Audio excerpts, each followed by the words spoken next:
que me traz aqui é um assunto sério. Eu queria começar saudando o presidente da Casa, presidente Arthur Lira, por dedicar essa semana à discussão da segurança pública. Eu vi na imprensa que ele destinou a semana para debater e discutir projetos de segurança.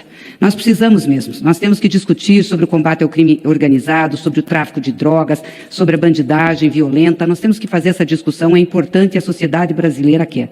Mas ela também vai ser muito oportuna para a gente fazer um debate aqui sobre o nível da violência policial que nós estamos vendo ultimamente no nosso país. O que a gente tem assistido em relação aos policiais em São Paulo é estarrecedor. E eu não estou dizendo aqui que é um problema de toda a corporação, mas que nós temos policiais ali que sucessivamente agiram com violência contra pessoas, nós temos. Isso mostra que tem alguma coisa errada. É muito violento. Eu fiquei chocada ao ver na TV os casos que foram relatados, quer dizer, que foram filmados. Ali não sei se tinha alguma coisa de filmagem de câmeras corporais, acho que foram outras pessoas que filmaram, mas é uma coisa estarrecedora. Aqui eu posso ler aqui os casos que foram divulgados essa semana. PM agride e machuca a mulher de 63 anos. Que eu saiba, não era traficante de drogas, nem era de organização criminosa e nem estava armada. PM arremessa homem de ponte. Também que eu saiba, não tinha os antecedentes e também não estava armado. PMs agridem motociclistas com socos e chutes. Da mesma forma, não me consta que participavam de organização criminosa ou estavam fazendo tráfico de drogas. PM mata homem negro com vários tiros nas costas, porque roubou o sabão. A PM, nesse caso, tinha que prender, não matar. Ele estava fazendo um furto, não era nem um roubo, porque não estava utilizando de violência. PMs invadem e aterrorizam velórios de 2 jovens em Bauru. As pessoas estão velando os filhos que foram mortos por PMs, a PM chega lá e aterroriza e barbariza um velório. Tem que respeitar o sentimento das pessoas, dos pais, da mãe. É muito triste isso. PM agride homem na estação do Brás. Também uma agressão que não correspondia ao que o homem estava fazendo. É esse o problema que nós temos. Quando você porta uma arma e você não tem consciência do que ela pode fazer e da sua responsabilidade, acontece isso. Mas eu quero dizer, senhor presidente, que isso não é culpa individual dos PMs que agiram assim. Eles agiram assim porque tem uma orientação de violência do comando, de quem está na Secretaria de Segurança Pública. Vamos lembrar aqui, quem nomeou o Derrite, que é o secretário de Segurança Pública de São Paulo, foi o Bolsonaro.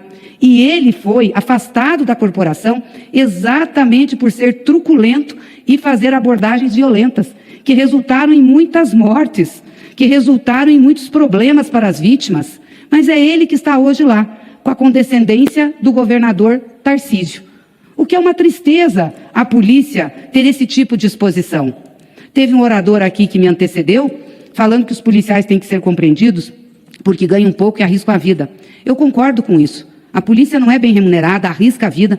Aliás, eu pergunto, quais corporações, quais trabalhadores são bem remunerados no Brasil? É uma elite, né? Tem um estudo sobre a renda no Brasil que mostra que 5% dos mais ricos começam a ganhar a partir de 30 mil. Então, você imagina a maioria do povo como ganha. Estão aí os policiais, como estão os professores.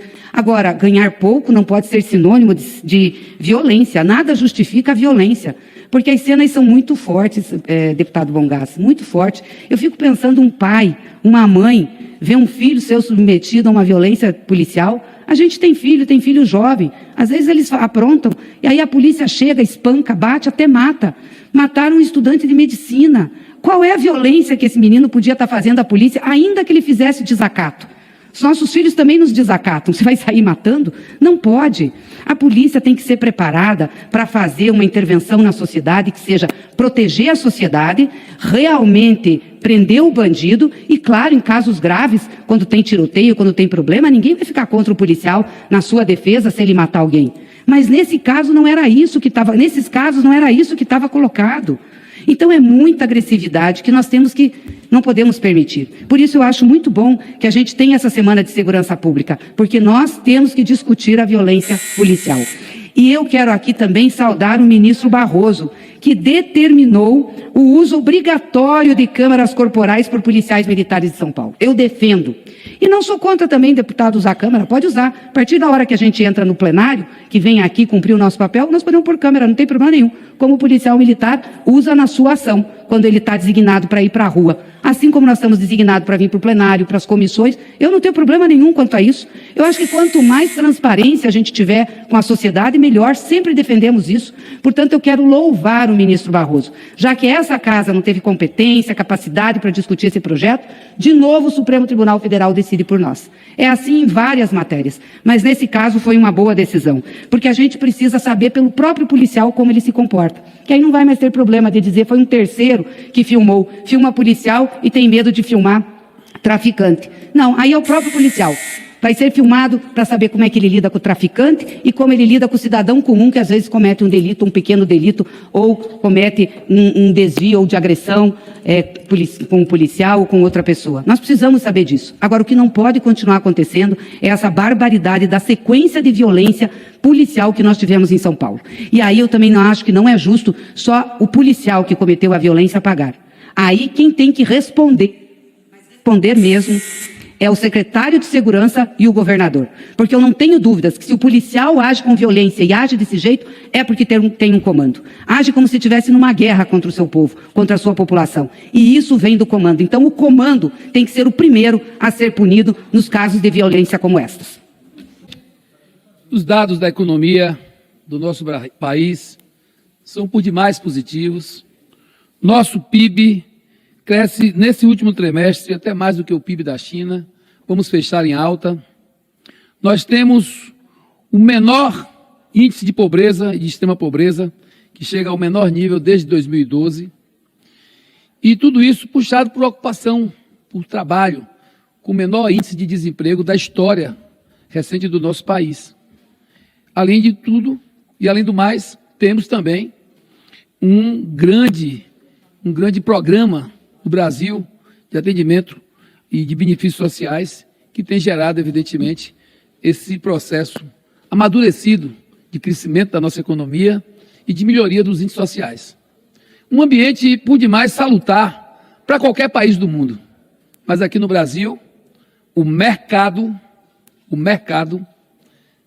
acaba dizendo que não está concordando com a direção econômica do país. Senhor presidente, nós pagamos juros extorsivos de uma dívida absurda. No mundo, nenhum país paga o que nós pagamos. Nós temos uma política de juros altamente escochante.